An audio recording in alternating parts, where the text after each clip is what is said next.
취준생 어떤 분이 저한테 질문을 하셨습니다.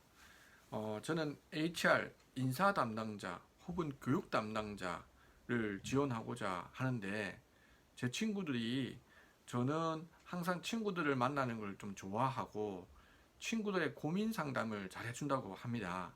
그래서 저는 HR 담당자를 지원합니다. 또 어떤 친구는 제가 카운셀러 같이 친구들의 고민 상담을 잘 해준다는 얘기를 많이 합니다.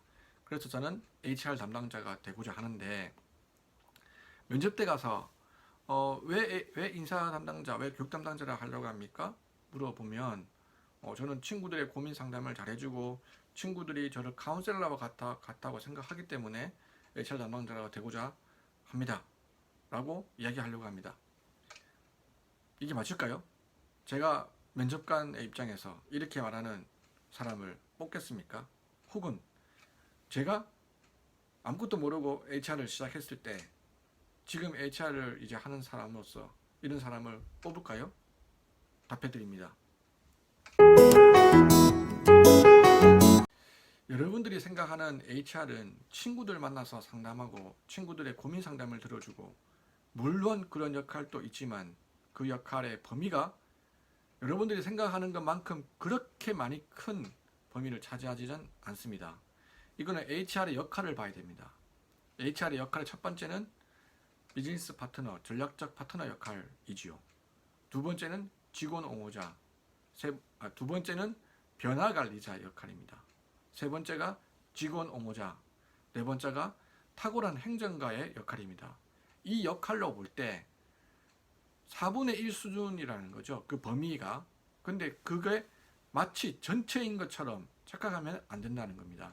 자, HR 담당자의 역할 어떤 것들이 있는지 한번 장표로 설명드리도록 하겠습니다. HR의 역할에 대해서 장표로 좀 설명드리겠습니다. HR의 역할은 사실 경영진의 오른팔이나 왼팔 역할을 하는 부서입니다. 여러분들이 생각하듯이 직원들과 커뮤니케이션 하는 부분도 있지만 그게 일부분이라는 거죠. 그게 전부가 다가 아니라는 것입니다.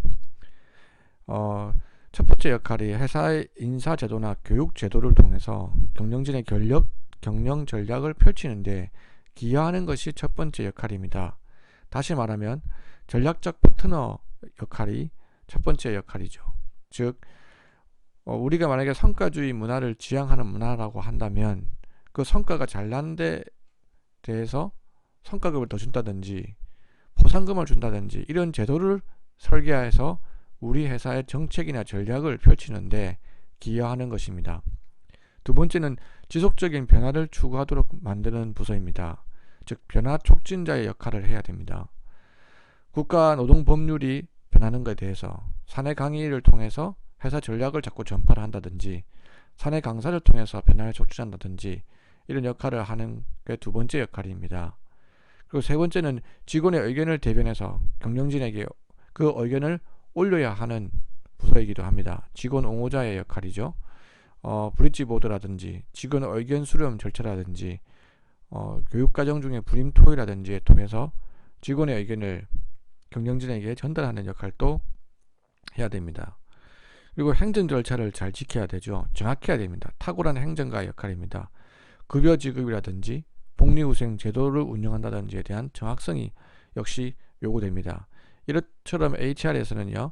전략적 파트너의 역할, 변화 촉진자, 직원 옹호자, 탁월한 행정가 이 네 가지 역할에서 직원과의 커뮤니케이션이 필요한 것이지 일방적으로 직원과 면담한다거나 일방적으로 직원의 대화를 들어준다거나 그렇게 하지는 않습니다. 극히 일부분이라는 거지요.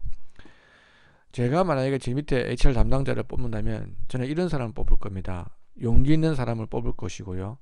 자존감이 높은 사람을 뽑을 것입니다. 끊임없는 호기심으로 끝까지 학습하고 높은 양심을 가진 사람을 뽑을 것입니다.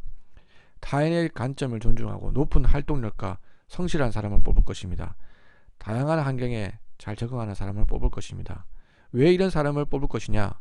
용기 있는 사람은 회사에 바른 소리를 할 거고 변화를 두려워하지 않을 것입니다. 높은 자존감은 회사의 얼굴로서 역할과 높은 자부심을 가지고 일할 것입니다. 끊임없는 호기심으로 학습하고 지속적인 변화 관련 법규나 HR에 대한 학습을 할 겁니다. 높은 활동력이 있는 직원은 현업의 이슈를 파악하고 직원들과 커뮤니케이션하고 각종 모임에 참석해서 많은 정보를 습득할 것입니다. 성실한 사람은 타 부서 직원들이 보았을 때 근면 성실한 태도를 보임으로써 모범을 보일 수 있는 직원이 될 것입니다. 다양한 환경에 적응할 수 있도록 국제적인 비즈니스 감각을 갖춘 사람을 뽑을 것입니다. 제가 만약에 제 밑에 직원을 뽑는다면 저는 이런 사람들을 뽑을 것입니다. 그래서 한번 정리해드리면 HR 직원의 역량으로는 스킬적으로 KSA라고 들어보셨을 겁니다. 태도, 지식, 스킬 면에서 보면 스킬은 커뮤니케이션 스킬, 협업 스킬, 인지 스킬, 대인지도 스킬, 강의 스킬들이 필요합니다. 이런 것들이 다 한꺼번에 만들어질 수는 없지만 하나하나 근무하면서 업무 영역을 넓혀 나가야 되는 역량이라고 생각됩니다.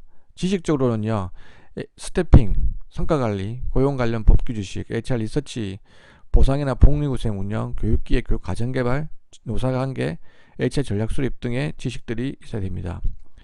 태도는 용기, 주도적이고 혁신적이고 높은 자존감, 위험 감수, 높은 학습열이, 양심, 성실성과 신뢰성, 타인의 관점 존중입니다. 신입사원을 뽑을 때는 이런 태도적인 것을 많이 보겠죠. 그리고 이런 스킬적이 조금 있느냐를 볼 수 있습니다. 그리고 입사한 이후에는 이런 날리지 부분을 많이 늘려서 스킬과 날리지 부분을 더 높여 나가는 것이 HR 직원의 올바른 모습이라고 할 수 있겠습니다.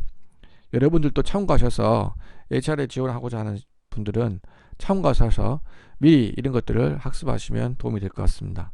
오늘은 여기까지 알려드리도록 하겠습니다. 감사합니다. 안녕.